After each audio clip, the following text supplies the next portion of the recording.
Welcome to my channel. कैसे हो तुम सब लोग? और उम्मीद है कि तुम्हारी सीयूईटी की प्रिपरेशन एकदम फुल फ्लेजेड तरीके से फुल स्पीड में चल रही होगी। और आज मैं उसी तैयारी को एड करने के लिए एक वीडियो लेके आई हूँ जिसमें मैं ये बताऊंगी तुम इंग्लिश सब्जेक्ट को कैसे डील कर सकते हो। तुमने कमेंट सेक्शन में ऐसा बहुत बार कहा है कि हमें चाहिए वीडियो, इसको कैसे करें, इसमें नंबर बहुत कम आ रहे, कुछ समझ नहीं आ रहा, इसका सिलेबस वगैरह कहाँ से पढ़े, क्या सोर्सेज यूज़ करें। तो मैं आज बताऊंगी कि तुम्हें कैसे डील करना है। पूरा का पूरा हम वही सिलेबस रेफर करेंगे जो हमें एनटीए ने दिया है।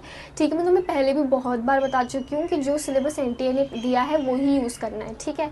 और अगर तुमने मेरे पहले वाले वीडियोज़ जो मैंने एक बेसिक ओवरव्यू दिया था पूरी स्ट्रैटेजी का वो नहीं देखे हैं, इकोनॉमिक्स बीएससी अकाउंट्स पर भी मैंने डाल रखे हैं, अगर वो नहीं देखे तो उसको भी देख लेना, तुम्हें हेल्प ही होगी। ठीक है, तुम्हारा अच्छा ही कुछ तो तुम सीख के जाओगे, कुछ तो वैल्यू एडिशन डेफिनेटली होगा, ये मेरी गारंटी है। ठीक है, तो चलो अब स्टार्ट करते हैं इंग्लिश में। देखो, इंग्लिश एक ऐसा सब्जेक्ट है जो तुम्हें तुम्हारे ड्रीम कॉलेज के बहुत पास ले जा देगा या बहुत दूर कर देगा। तो इंग्लिश को बहुत केयरफुली अटेम्प्ट करना, उसके क्वेश्चन जो तुम सिलेक्ट करोगे ना क्वेश्चंस, वो बहुत केयरफुली करना। जो तुम 10 क्वेश्चन छोड़ने वाले हो वो अच्छे से छोड़ना, बाकी जो अटेम्प्ट करने वाले हो वो वही क्वेश्चन अटेम्प्ट करना जिसमें तुम पूरे के पूरे कॉन्फिडेंट हो। क्योंकि एक एक क्वेश्चन इंग्लिश में तो मैं बता सकती हूँ बहुत मतलब होता है ना कि यहाँ पर लोगों के है ही नहीं 100%।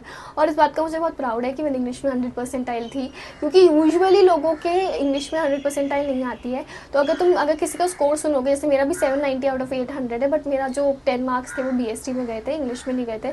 बट यूजुअली तुम देखोगे जिनके 780 770 है ना, उनके सारे मार्क्स इंग्लिश में ही गए हुए हैं। तो इंग्लिश को थोड़ा सा सीरियसली लेना। ठीक है, बोर्ड तक तो तुमने सीरियसली लिया नहीं होगा, ऐसे ही निकाल दिया 1-2 दिन पहले पढ़ के, पर इसमें ऐसा नहीं चलेगा। ठीक है, तो चलो स्टार्ट करते हैं एनटीए के सिलेबस से। सबसे पहले अगर मैं सिलेबस की बात करूँ तो पहली चीज़ है रीडिंग कॉम्प्रीहेंशंस। रीडिंग कॉम्प्रीहेंशंस में 3 टाइप के हैं, फैक्चुअल, नैरेटिव और लिटरेरी। फैक्चुअल में क्या करना है, सबसे पहले उसके क्वेश्चंस देखो, क्वेश्चन में जो टॉपिक के बारे में बात करी है सिर्फ वही टॉपिक पढ़ के उसका आंसर बताओ। फॉर एग्जाम्पल, किसी इंडस्ट्री की ग्रोथ रेट तुमसे पूछ रखी है, तो तुम्हें क्या करना है, उस इंडस्ट्री की ग्रोथ रेट को ही वाला जो वो लाइन है वही पढ़ो और बस उसी को पढ़ करके उसका आंसर दे दो। तुम्हें पूरा पैसेज पहले पढ़ोगे, फिर तुम उसके क्वेश्चन सॉल्व करोगे, फिर तुम वापस जो क्वेश्चन पूछा होगा, क्योंकि तुम्हें याद तो रहेगा नहीं ना न्यूमेरिकल डेटा वगैरह, तुम्हें वापस जाना पड़ेगा पैसेज पे। तो ये गलती मत करना, जितना पूछा है सिर्फ वही वही पढ़ के बता देना। पूरा पूरा फैक्चुअल पैसेजेस पढ़ने की जरूरत नहीं है होती है, तो इसके अंदर तुम टाइम सेव कर सकते हो। क्योंकि देखो, क्वेश्चंस जो बनेंगे वो कुछ कुछ एस्पेक्ट से बनेंगे, पैसेज के पूरे पैसेज से नहीं बनेंगे, तो तुम्हें पूरा पढ़ने की जरूरत नहीं है। और ये गलती बिल्कुल मत करना कि पहले पूरा पैसेज पढ़ रहे हो, पहले क्वेश्चंस ही देखने होते हैं। ठीक है, ये रूल होता है रीडिंग कॉम्प्रीहेंशन का, पहले क्वेश्चंस एक बार तो देखो ही देखो। फिर हम आ जाते हैं नैरेटिव पैसेजेस में। अगेन इसके अंदर भी पहले तुम्हें क्वेश्चंस देखने हैं, बट इसके अंदर पैसेज तुम्हें पूरा पढ़ना पड़ेगा, क्योंकि ओपिनियटेड पैसेज होगा, तुम्हें अंडरस्टैंडिंग होनी चाहिए पैसेज की, तो इसलिए तुम्हें ये पूरा पढ़ना पड़ेगा। अब जैसे तुम क्वेश्चंस पढ़ लोगे ना, तो जो जो इम्पोर्टेंट टॉपिक्स होंगे वो तुम्हारे दिमाग में ऑटोमेटिकली रजिस्टर हो जाएंगे। तो जब तुम पैसेज पर आओगे तो क्या होगा ना, जैसे तुम्हारी आंखों ने वो कोई सेम टॉपिक देखा जो क्वेश्चन में है, जो पैसेज में भी है, तो तुम अपने आप तुम्हारा दिमाग अलर्ट हो जाएगा और वो चीज़ को तुम अच्छे से ढंग से पढ़ोगे और उस क्वेश्चन को आराम से अटेम्प्ट कर पाओगे। तो इस बात का बहुत बहुत ध्यान रखना कि नैरेटिव पैसेज में पहले क्वेश्चन पढ़ के उसके बाद जो है तुम्हें पैसेज पे जाना है, और उसके बाद जो लास्ट स्टेप होगा उसके अंदर तुम क्वेश्चंस के आंसर्स मार्क करोगे। तुम्हें लगेगा कि भाई इतना लंबा चौड़ा क्यों करना है, बट क्वेश्चन पढ़ने में हार्डली 1 मिनट लगेंगे, सारे क्वेश्चन पढ़ने में 1 मिनट भी ज़्यादा है, 40-50 सेकेंड्स में हो जाएगा। तो वो तो पर मेरी बात मानो कि जैसे ही तुम पढ़ोगे ना, तुम्हें मतलब जब तुम वापस पैसेज पर जाओगे तो तुम्हें बहुत ईजीली तुम आंसर्स दे पाओगे, तुम्हें बहुत मुश्किल नहीं होगी आंसर को ढूंढने में। ठीक है, तो इस बात को ध्यान रखना। हम अब नेक्स्ट चीज़ पे बढ़ते हैं, हमारे लिटरेरी पैसेजेस। अब लिटरेरी पैसेजेस कैसे हो सकते हैं, मोस्टली इसके अंदर पोएम्स आएगी। तो अब पोएम्स का क्या करना है, क्वेश्चन देखो पहले, ठीक है, और उस क्वेश्चन से रिलेटेड जो पैरा है वो पढ़ लो। पूरी पूरी पोएम वैसे तुम पढ़ भी लोगे क्योंकि पोएम इतनी बड़ी होगी नहीं, तो पढ़ भी सकते हो, बट मुझे नहीं लगता उससे कुछ भी मतलब होता है ना तुम्हें फ़र्क पड़ेगा। तो इससे अच्छा पहले क्वेश्चन पढ़ लो, उसके बाद पोएम को एनालाइज कर लो। और लिटरेरी के अंदर ये भी हो सकता है कि तुम्हारा कोई जैसे होता है ना कि कोई नॉवल का एक अडेप्टेशन दे दिया, ऐसा भी कुछ आ सकता है लिटरेरी के अंदर। तो उसमें तुम्हें नैरेटिव वाला ही जो पूरी स्ट्रैटेजी फॉलो करनी है कि क्वेश्चंस, पैसेज, अगेन क्वेश्चंस, ठीक है। और अगर पोएम्स वगैरह आए तो उसके अंदर राइम स्कीम आएगी, तो तुम्हें पता होनी चाहिए कि राइम स्कीम क्या होती है, इरेगुलर राइम स्कीम क्या होती है। उसके बाद तुम्हें जो पोएटिक डिवाइसेस होती है, मेटाफर, सिमिलर, ये दो तो बहुत फेवरेट हैं। तो इसे तो अच्छे से मैं कुछ कुछ इंपॉर्टेंट बता देती हूँ डिवाइसेस, जो मतलब होता है ना कि बेसिक है, पता होना चाहिए। देखो सबसे पहले ये तो मेटाफर और सिमिली तो है ही, उसके बाद हाइपरबोले होती है, ऑक्सीमोरॉन होती है, एलिट्रेशन होती है। तो ये कुछ ऐसी लिटरेरी डिवाइसेस है जो तुम्हें पता होनी चाहिए। मतलब ये मैंने 5 ही बताई है, पर बहुत सारी ऐसी इंपॉर्टेंट होगी। तो ये हमें कैसे पता चलेगा कि कौन सी लिटरेरी डिवाइसेस इंपॉर्टेंट है? Only when you get to solving mocks. तो इंग्लिश के अंदर देखो, मैं बाकी सारे सब्जेक्ट में तुम्हें ये कहा है कि पहले पढ़ के उसके बाद मॉक्स लगाओ, पर मैं इस सब्जेक्ट में ऐसा बोल रही हूँ कि इसमें पहले मॉक्स लगाओ, उसके बाद पढ़ना। क्योंकि जब तुम मॉक्स लगाओगे तो तुम्हें पता चलेगा कि तुम्हारा कौन सा सेक्शन वीक है और तुम उसी पर काम करोगे। इंग्लिश का जो पेपर है वो बहुत जो होता है ना, ये सोच के बनाया जाता है कि इतनी चीज़ें जो 12th पास कर लिए जिसने, उसे आती होगी, इतनी ग्रामर, इतनी वर्बल एबिलिटी वो लोग डालते हैं अज्यूम करके कि इतनी चीज़ें तुम्हें आती होगी। पर अभी तुम्हें ये देखना है कि एक्चुअल में तुम्हारा कौन सा एरिया वीक है, क्योंकि बहुत ही बेसिक फंडामेंटल सा पेपर है। तो तुम्हें खुद आइडेंटिफाई करना पड़ेगा कि तुम्हारे कौन से एरियाज वीक है। अगर तुम्हें पता लग रहा है कि तुम्हारा ग्रामर वीक है तो तुम्हें उस पर फोकस करना है। अब किसी को लग रहा है उसकी वोकैबुलरी कम है तो उसको उसी पर फोकस करना है। तुम ऐसे नहीं कर सकते कि 4-5 बुक्स उठा ली और उसके बाद चैप्टर वाइज तुम करते जा रहे हो, ऐसा नहीं करना है। पहले क्वेश्चन सॉल्व करो, आइडेंटिफाई करो तुम्हारी वीक एरियाज क्या है, सिर्फ उन्हीं पर मेहनत करो। इसके अंदर इंग्लिश के अंदर तुम्हें क्वेश्चन ओरिएंटेड प्रैक्टिस करनी पड़ेगी, ठीक है। क्योंकि क्वेश्चन सॉल्व करोगे तभी तुम्हें मतलब जो है वो मालूम पड़ पाएगा कि तुम जो है कितना कहाँ पर खड़े हो, किस कौन सा तुम्हारा स्ट्रेंथ है, कौन सा टॉपिक तुम्हारा वीकनेस है। तो वो चीज़ें बहुत ज़्यादा ज़रूरी होती हैं, ठीक है। इस बात का ख्याल रखना।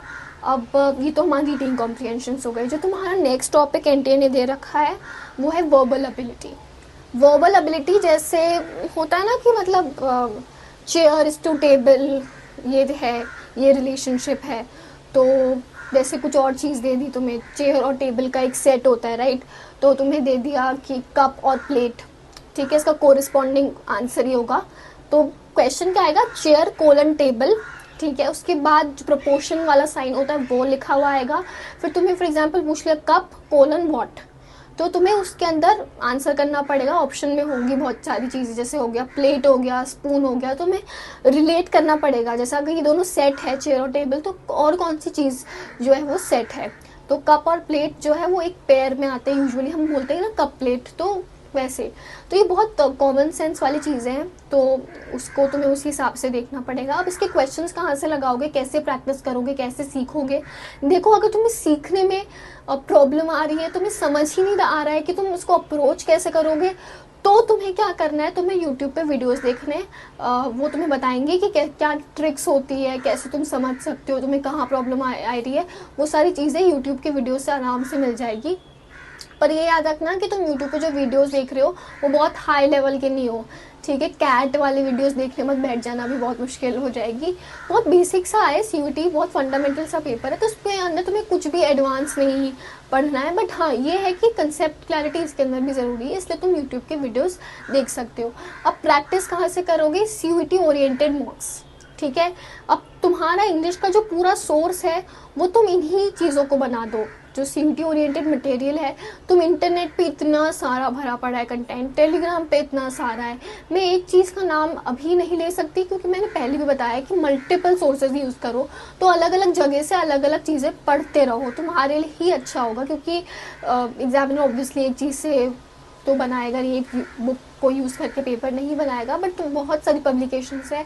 और तुम इंग्लिश एक ऐसा सब्जेक्ट है जिसमें तुम बहुत सारी पब्लिकेशंस यूज़ कर सकते हो और तुम्हें करनी भी चाहिए। तो ये कुछ मैं नहीं कहूँगी कि ये पर्टिकुलर चीज़ बहुत अच्छी है या इससे ही पेपर आएगा, ऐसा कुछ नहीं कह सकते, ठीक है। तो इंटरनेट पे ढूंढो, टेलीग्राम चैनल्स है बहुत सारे हैं, उनको जाके देखो। तो ये चीज़ें तुम वहाँ से कर सकते हो, ठीक है। तो वर्बल एबिलिटी हो गया। वर्बल एबिलिटी के बाद रीअरेंजिंग द पार्ट्स। इसके अंदर रीअरेंजिंग द पार्ट्स जो है वो तुम्हारे होते हैं ना कि जम्बल्ड सेंटेंसेस, जो तुमने आई थिंक 12th या 11th-12th में कभी तो हमारे आए थे, तो मैंने करा था, तो मुझे उससे ही आता था। तो मुझे रीअरेंजिंग द पार्ट्स में इतनी प्रॉब्लम नहीं हुई क्योंकि मेरे को ऑलरेडी उसमें मैं अच्छी थी। तो मैंने क्या था ना, डियर सर के वीडियोस जो है वो देखे थे इन सारे टॉपिक्स के लिए।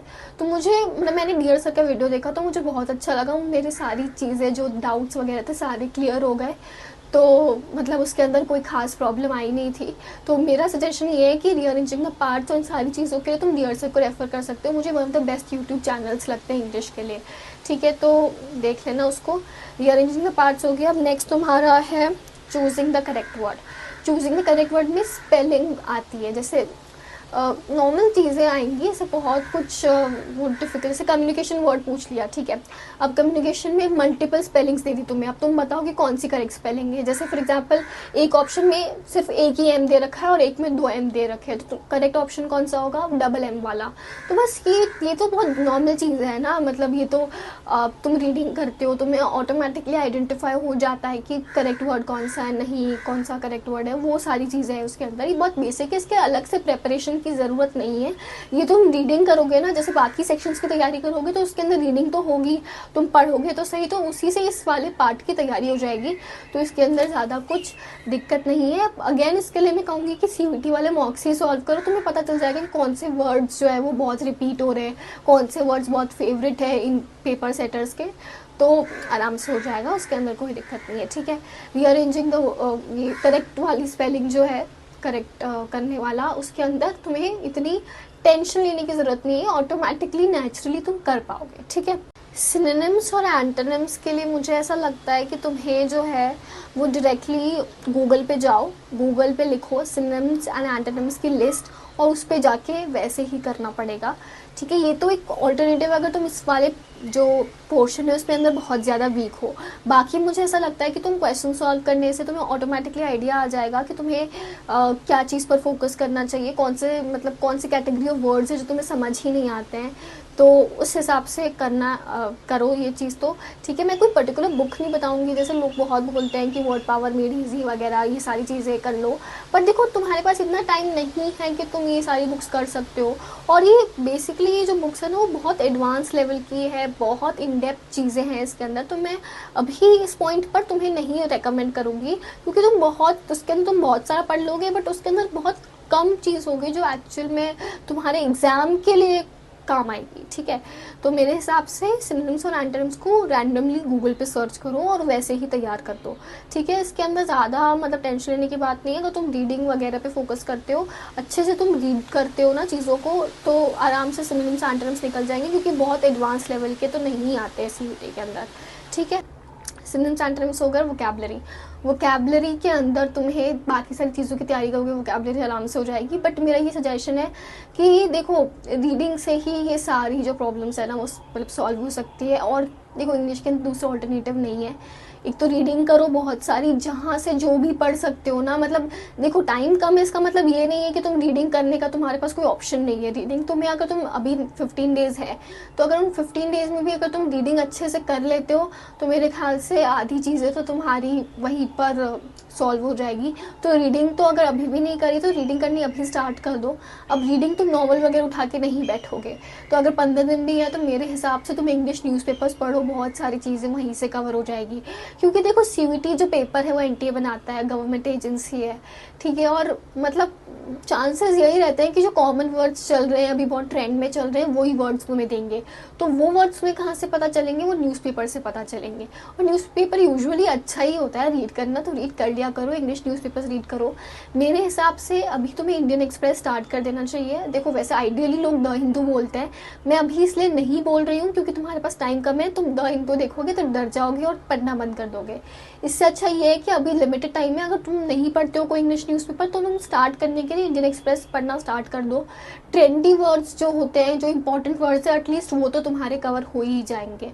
तो मेरे ख्याल से मतलब इंग्लिश के लिए ओवरऑल मैं कहूँगी कि न्यूज़पेपर्स पढ़ो, यूट्यूब चैनल्स देखो अगर तुम्हारा कोई पोर्शन वीक है उसके लिए, और बहुत सारे क्वेश्चन सॉल्व करो इधर उधर से, जहाँ से भी कर सकते हो वहाँ से कर लेना। देखो अगर मैं सीरियसली मैं खुद की बात बताऊँ ना, तो इंग्लिश के लिए मैंने स्पेशली कुछ नहीं किया था।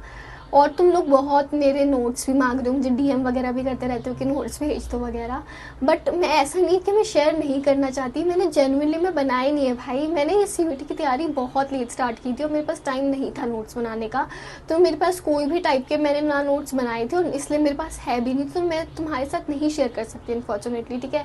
मैं मतलब ऐसी थी कि मैं थोड़ा लिखने में आलसी थी, तो मैंने बस टाइम नहीं था, मैंने सोचा कि अब कौन ही बनाए, तो मैंने नहीं बनाए थे इंग्लिश के नोट्स।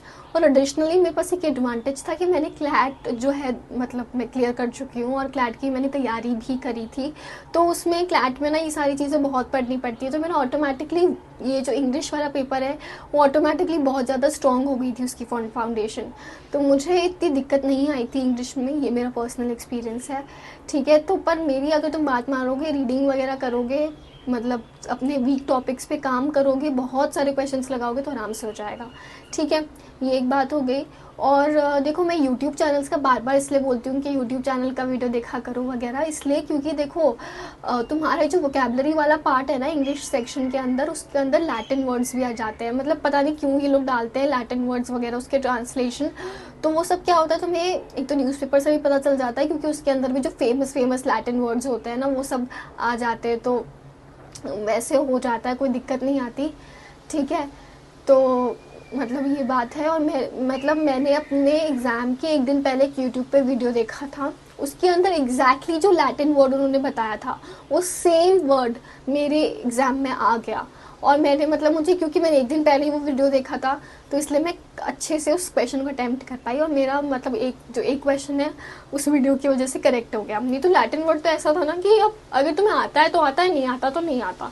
तो मतलब ये है कि यूट्यूब वीडियोस पर उन चैनल्स के देखो जो थोड़े रिलायबल हो, जो थोड़े टाइम से पढ़ा रहे हो, जिनके मतलब जैसे मैं यूजुअली जिनको रेफ़र करती थी सीयूईटी के टाइम था, वो सीयूईटी अड्डा 24/7, तो मैंने उनको रेफ़र करा था। रुबेका मैम जो इंग्लिश पढ़ाती है वो मतलब मुझे उनका काफ़ी सही लगता है, तो तुम उनको देख सकते हो, ठीक है। और मैं डियर सर तो बता ही चुकी हूँ। तो आई थिंक मैंने ये सारी इंपॉर्टेंट चीज़ें कवर कर ली है। फिर भी कुछ डाउट्स वगैरह हो तो कमेंट सेक्शन में डाल देना। पढ़ाई करते रहो, रीडिंग करते रहो, क्वेश्चन सॉल्व करते रहो, ठीक है। तो आज के वीडियो के लिए बस इतना ही। For more such video subscribe to my channel. Bye bye.